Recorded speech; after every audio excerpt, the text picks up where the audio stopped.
100 शब्द प्रति मिनट प्रारंभ होंगे। 5, 4, 3, 2, 1।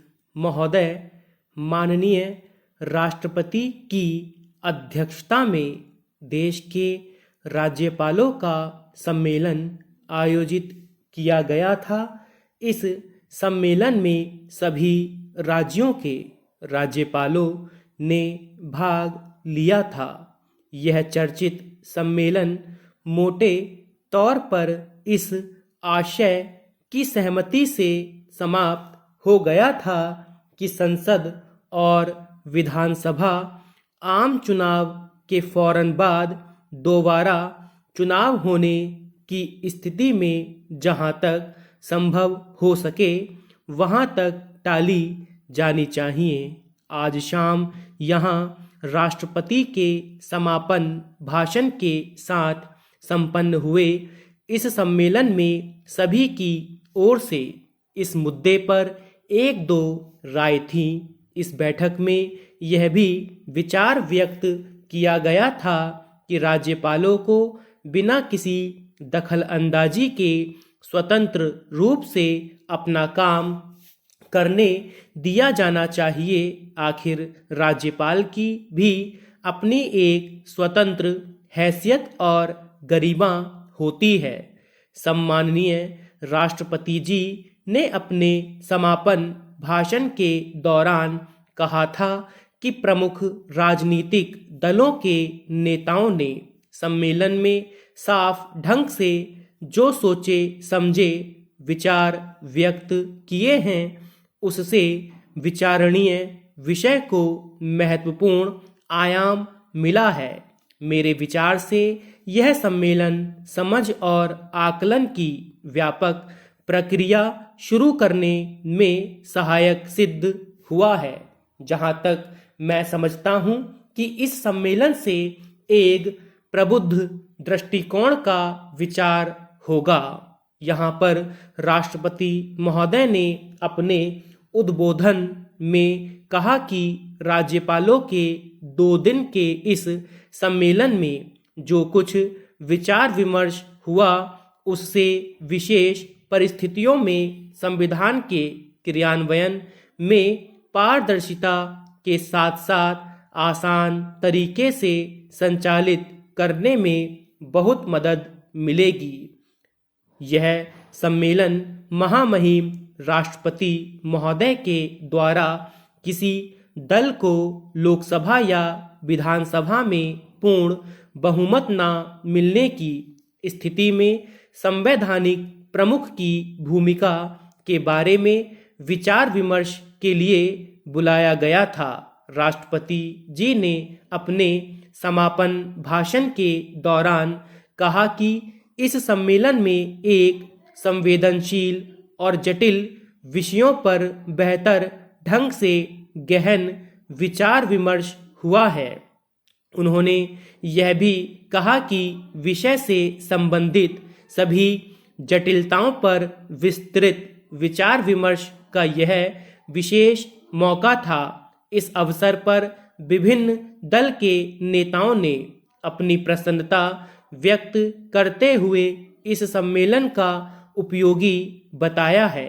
सम्मेलन में इस बात पर आम सहमति व्यक्त की गई थी कि सरकार को विश्वास मत मिल जाने के बाद ही अभिभाषण दिया जाना चाहिए। आज भारत के रक्षा मंत्री श्री यादव की रूस यात्रा के दौरान दोनों देशों के बीच रक्षा सहयोग बढ़ाने की दृष्टि से हुई सहमति को व्यावहारिक रूप देने के लिए अधिकारियों का एक उच्च स्तरीय दल अगले माह मॉस्को जाने वाला है। यह बात उन्होंने रूस की 5 दिवसीय यात्रा से आने के बाद आज यहाँ प्रेस वार्ता में कही थी कि रूस ने भारत को आधुनिक रक्षा सामग्री और उपकरण देने के लिए पेशकश की है। मानना पड़ेगा कि यह हमारे देश के लिए खुशी की बात है। अब हमें केवल यह तय करना है कि हम रूस से कौन कौन से हथियार खरीदना चाहते हैं। इस संबंध में अधिकारियों का एक दल भारत रूस संयुक्त कार्यदल की बैठक में हिस्सा लेने मॉस्को रवाना होने की संभावना व्यक्त की जा रही है। ऐसी संभावना है कि आवश्यक हुआ तो वहीं पर यह दल अपनी आवश्यकता के आधार पर हथियारों की खरीदी को अंतिम रूप दे सकता है। इन हथियारों की खरीदी के बारे में संवाददाताओं के बार बार पूछे जाने पर कि रूस से भारत क्या खरीदने वाला है, तब उन्होंने बताया कि सशस्त्र सेनाओं के लिए जिन हथियारों की आवश्यकता होगी उन्हीं हथियारों को खरीदा जाएगा। जरूरतमंद शस्त्रों की आवश्यकता पूर्ति करने में संसाधनों की कमी को बाधा नहीं बनने दिया जाएगा।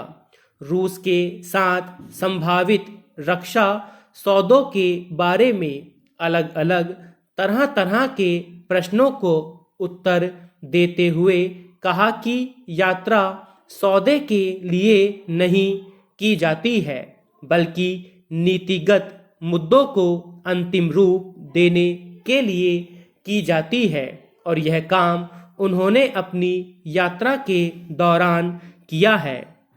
इसके तहत हमने आपसी सैन्य तकनीकी सहयोग सन 2010 तक बढ़ाने का निर्णय लिया है। इसके अंतर्गत सैन्य आपूर्ति, तकनीकी सहयोग, विशेषज्ञों का आदान प्रदान और दोनों देशों की सेनाओं के बीच आपसी सहयोग शामिल है। जहां तक मैं समझता हूं कि रूस और भारत विश्व शांति के पक्षधर हैं। एक दृष्टि से मध्य और पूर्व एशिया के बारे में दोनों का दृष्टिकोण एक समान है। रक्षा मंत्री की यात्रा से दोनों देशों के बीच ऐतिहासिक संबंधों को और मजबूती मिली है। इससे हमारे देश के अंदर नया विश्वास पैदा हुआ है। अध्यक्ष महोदय, मैं आपका ध्यान जिस ओर दिलाना चाहता हूं वह यह है कि एक महिला की निर्मम हत्या होती है। अपराधियों के खिलाफ नामजद रिपोर्ट की जाती है। उसमें से जो अपराधी मिलता है उसे गिरफ्तार कर लिया जाता है। बाकी आरोपी फरार हो जाते हैं। कुछ लोग आरोपियों को बचाने की कोशिश करते हैं। शिकायतकर्ता, पीड़ित परिवार बाकी फरार अपराधियों को गिरफ्तार करने के लिए गुजारिश करता है, लेकिन बचे रह गए अपराधी गिरफ्तार नहीं हो पाते हैं, जिससे उनके हौसले बुलंद हो जाते हैं और फिर पीड़ित परिवार को जान से मारने की धमकी देने लगते हैं। पूरा परिवार भय निर्मित वातावरण में रहता है।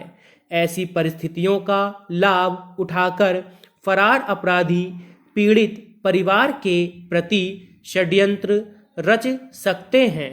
जहां तक मैं समझता हूं, ऐसे गंभीर किस्म के मामलों में उपेक्षापूर्ण रवैया नहीं अपनाया जाना चाहिए। प्रकरण में विवेचना से स्पष्ट हुआ कि फरियादी अनुसूचित जाति की है।